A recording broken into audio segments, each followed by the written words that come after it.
Welcome to this part 2 of our Wagga visit. We venture off from Wagga to some neighbouring towns, Temora and Junee. Both towns are new to me. Temora is about 1 hour's drive north of Wagga. We pass through some lovely countryside, particularly colourful this time of year with the green and the yellow canola fields. Temora's big attraction is the Aviation Museum. Temora was the home to the number 10 elementary flying training school set up by the Royal Australian Air Force in 1941. Number 10 was the largest and longest lived by the flying schools established under the Empire Air Training Scheme during World War II.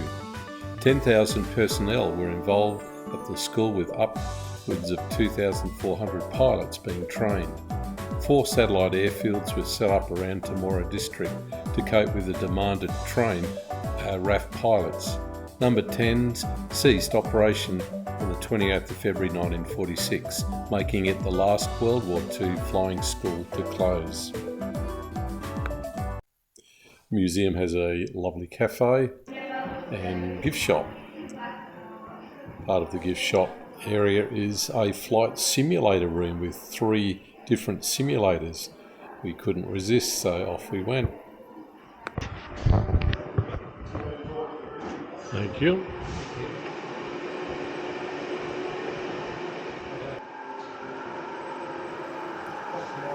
We both had a go at flying. My cousin Adrian, who is a trained pilot, took it away first up.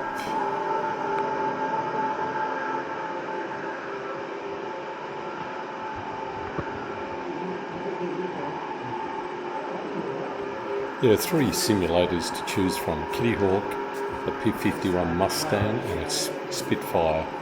Full motion flight simulators making Temora the only destination in Australia with this type of attraction.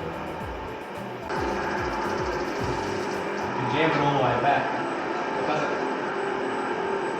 It won't go over the top if you jam this thing all the way back. You've got to give it about an inch or 2 before it's all the way back. Yeah. There you go. That's much better. Right over the top, get it over there. It's on now. Oh, how beautiful. You can keep it going or you just roll out.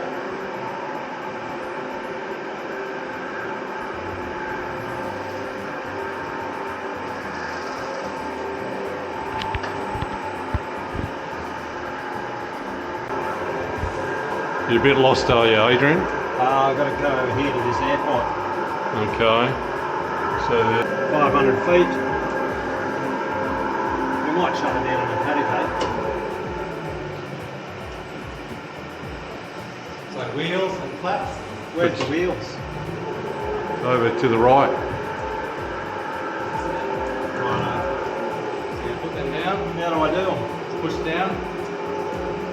We're 200 mile per hour. I'll just pop down this paddock. You going to use your flaps? Oh, where are they?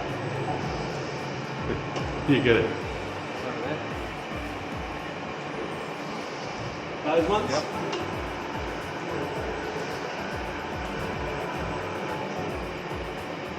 How high am I? 150, 80? Oh, what happened? You crashed.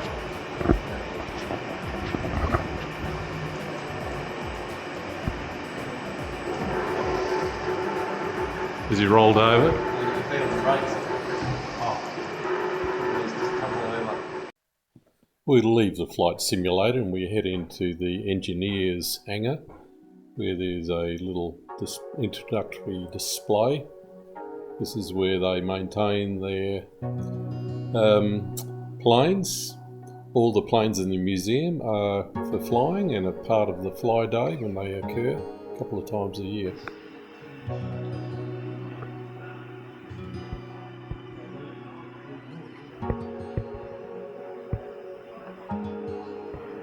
Following the end of World War II, Temora's aviation activity continued with gliding, parachuting, aerobatics, ultralight aircraft operations and model aircraft. It took a huge leap forward when a Sydney businessman, David Lowy, expressed interest in establishing an aviation museum dedicated to aircraft and pilots who had defended Australia. Temora's aerodrome had all the attributes: rich in aviation history, hospitable people, an encouraging and cooperative local council, good weather, flat terrain, and an uncontrolled airspace below 20,000 feet. The Temora Aviation Museum was incorporated in late 1999. Construction of the facilities then commenced, and a governing committee made up of a group of experienced and diverse people was formed.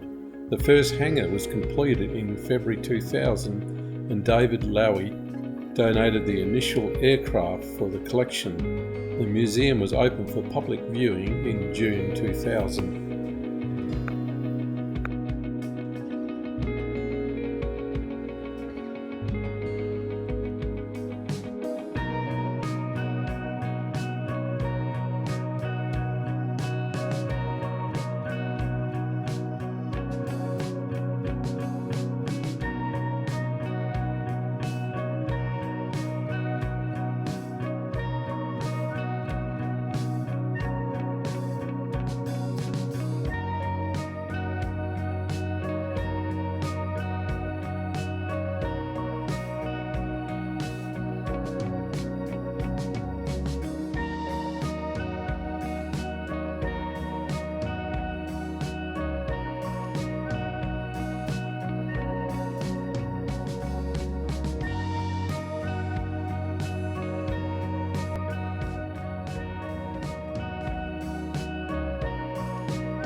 This museum is an incredible tribute to the veterans. Being able to see, hear and smell these aircraft flying is amazing. It's an honour being part of the team keeping Australian aviation history alive. Well, look, a flying day is a very complex process. Safety is paramount for us. Safety is the number one consideration. Our flying days are conducted in military style. We have briefing of all the flight crew and ground crew before the day's events occur. And we do it in a very methodical way, as if it was a RAF squadron. And As we leave the museum, we head down Temora Main Street and stop at the baker. And next door we discover a very interesting shop where you can also eat.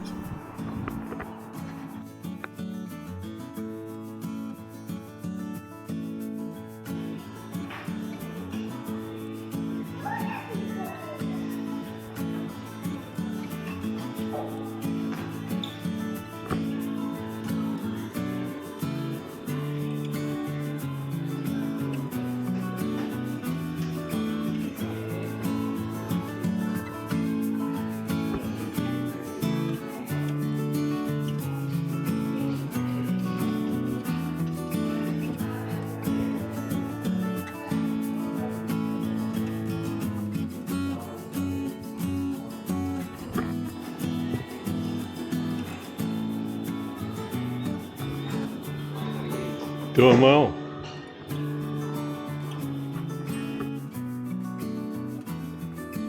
Well, we head back now from our day out at the Aviation Museum, back to our caravan park in Wagga, the Big Four. It's a good caravan park, lots of cabins and plenty of caravan sites, from gravel sites to grass. Tomorrow we're off to Junee. Junee's about half an hour north-east.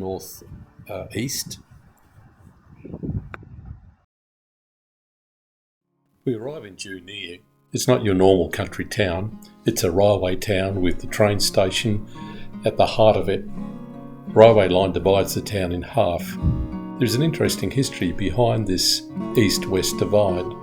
Christopher William Crawley, anticipating the arrival of the railway, purchased 320 acres on the east of the future railway line and 520 acres on the west. He is known as the father of the town, but his role would have been greater if he'd subdivided and sold his land. Instead, he tried to lease it. In 1878, the New South Wales government seized 40 acres of the eastern side of the railway and planned an official town. In 1883, a town named Loftus was proclaimed, surveyed and auctioned. By 1885, the name had been changed to Junee. Railway construction commenced in New South Wales during the early 1850s and culminated with the opening of the Sydney to Parramatta Railway in 1855. With the opening of the railway in 1878, the then township of Junee became Junee Junction, and the line was opened between Junee and Narrandera on the 28th of February 1881. This line was later extended to Hay. Junee became the centre of rail operations in the late 1800s. If you're into trains, you need to visit the Junee Roundhouse Railway Museum, which preserves the former locomotive depot and railway line of Junee. It's open on Wednesdays through to Sundays, 10 a.m. to 4 p.m. Just before you cross from west to east, you'll see Ray Warren, the famous Channel 9 Rugby League football commentator. Behind Ray you can see Junee's very impressive railway station.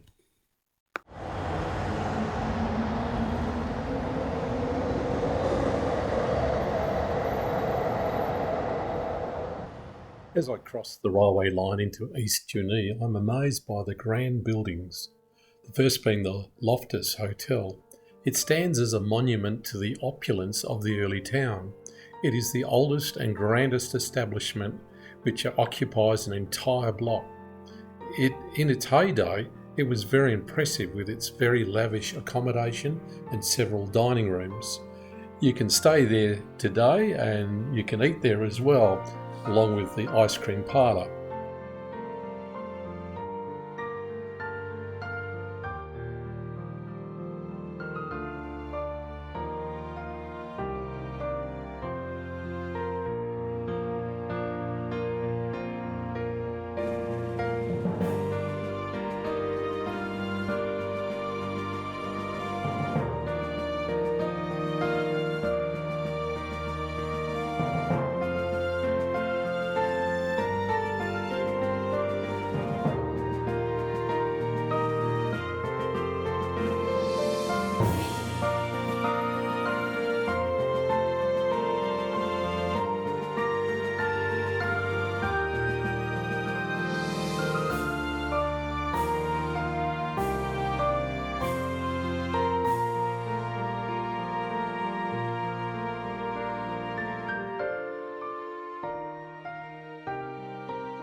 The other outstanding building is the railway station that was built in 1835 to 85, after the first one burnt down. It was designed in the fashionable French Renaissance style. It features a cast iron entrance veranda, and the refreshment room was lit by gas lights and featured imported furniture. The east side brochure said upstairs were 3 sitting rooms furnished with great taste and with some handsome and expensive pictures. It really was the essence of sophistication, and at the time Junee was nothing more than a small railway town in the bush. Today there's a cafe and gift shop located in the building.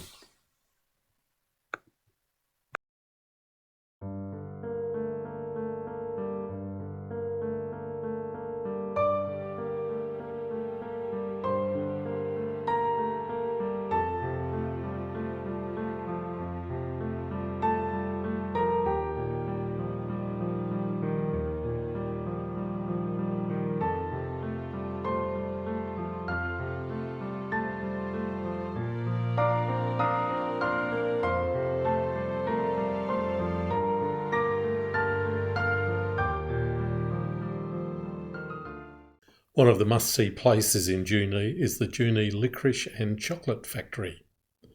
It occupies the restored Junee flour mill. The mill was built in 1934 and has been restored to a modern stone mill. The flour manufactured there is used in the licorice and bread mixes. The factory is operated by the Green Grove Organics, which in turn operates the Green Grove Farm. The operation is open 7 days from 9 a.m. to 4 p.m. and guided tours run every hour.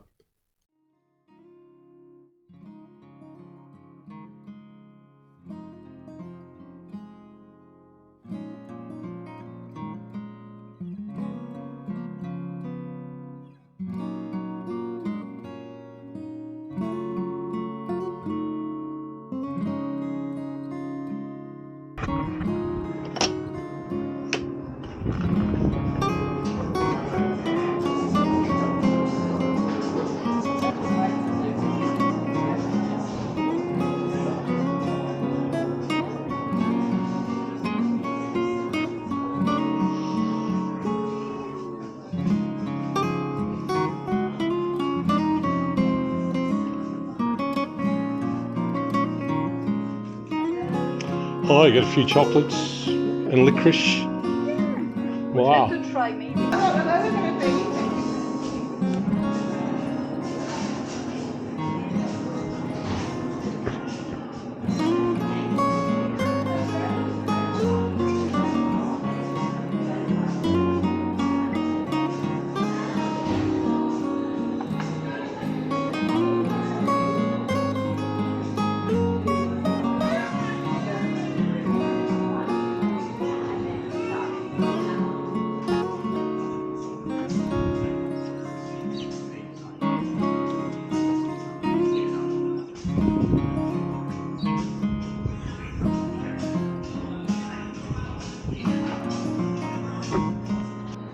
Oh, you're filming, are you? Hello. Hi. Is this a fun place to work? It is a very fun place to work, yes. We get to eat chocolate all day. Oh, do you? Is we that? get to go swimming in chocolate. Oh, yum.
Hope you enjoyed our visit of Junee and Temora.